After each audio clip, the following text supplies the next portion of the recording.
एका बिझनेसमॅनचा मुलगा 8 दिवसापासून आजारी होता. त्याला रक्ताची गरज पडणार होती.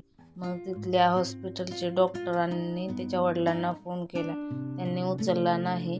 मग परतनं त्यांनी ऑफिसमध्ये फोन लावला, तर तो दुसराच कोणीतरी उचलला. त्याला रक्ताची गरज होती, त्याला रक्त लागणार होतं.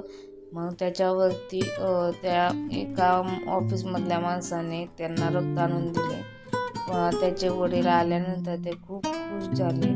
नंतर त्यांनी ऑफिसमध्ये जाऊन विचारलं की कोणी माझ्या मुलाला रक्त दिले, पण कोणीच तयार होत नव्हतं की सांगायला की मी रक्त दिले.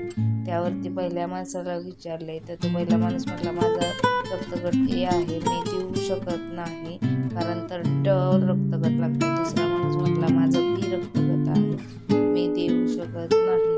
त्यावरती तिसरा माणूस म्हटला की माझं AB पॉझिटिव्ह आहे, त्यामुळे मी देऊ शकत नाही.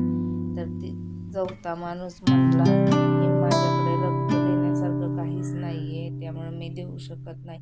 तुम्हाला काय वाटतं, कोणी दिलं असेल हे रक्त?